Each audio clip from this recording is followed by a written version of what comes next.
কেন্দ্রীয় কৃষি বিলের বিরুদ্ধে এবার জাতীয় সড়ক অবরুদ্ধ করে অবস্থান বিক্ষোভের ডাক দিল জামিয়াত উলেমা হিন্দ।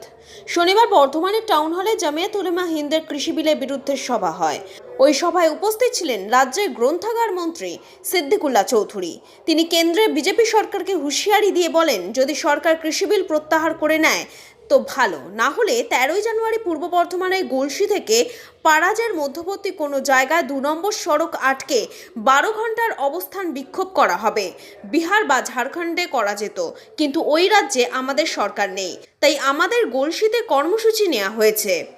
তিনি কর্মীদের উদ্দেশ্যে বলেন, সকলেই ওই দিন চাল, ডাল, আলু, সবজি সঙ্গে করে নিয়ে আসবেন। ওখানেই বসে চাল ডাল রান্না করে একসঙ্গে পাত পেরে খাওয়া হবে। পাশাপাশি তিনি হুমকি দিয়ে বলেন, ওই দিন দিল্লির কোনো গাড়ি কলকাতায় ঢুকতে দেওয়া হবে না।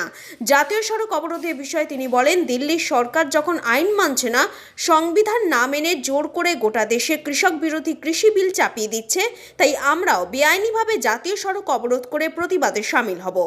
জন্ম আমরা দিয়েছি, এটা খুব পরিষ্কার ভাবে বুঝবেন।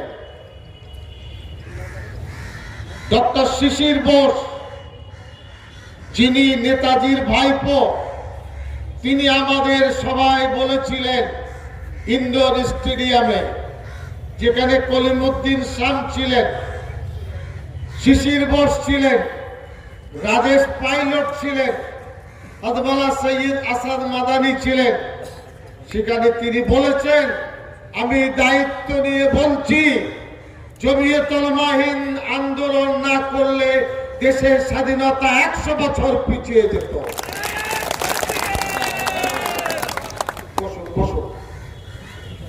এই দায়িত্বের কথা স্বীকার করছি।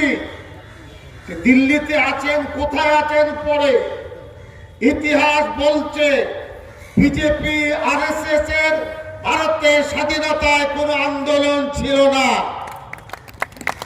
এরা ব্রিটিশের পা চেটেছে, এরা ব্রিটিশের দালালি করেছে। এরা যদি দেশের মমতা, দেশের দায়বদ্ধতা থাকতো, এই কৃষি আইন চাপিয়ে দিত না। এরা ভারতের মানুষের রাঙা চোখ দেখেনি, এরা বাংলার মানুষের রাঙা চোখ দেখেনি। এই বাংলায় ইট মারলে পাটকেল খেতে হবে, কথা আমি বলছি আপনাদের সামনে। আমি কোন দলে আছি, কোন মন্ত্রী আছি, এটা পরে। জনগণের শক্তি বড় শক্তি, সাধারণ মানুষের শক্তি বড় শক্তি।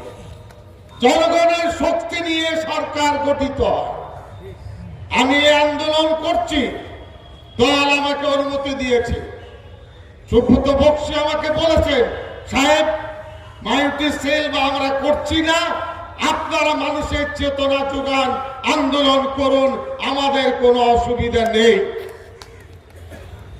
অনেক দলের নেতারা বুঝতে পারছেন না, নন্দীগ্রাম আন্দোলন শুরু করেছিলাম, দল এগিয়েছিল, এখনো দলকে এগিয়ে যেতে হবে।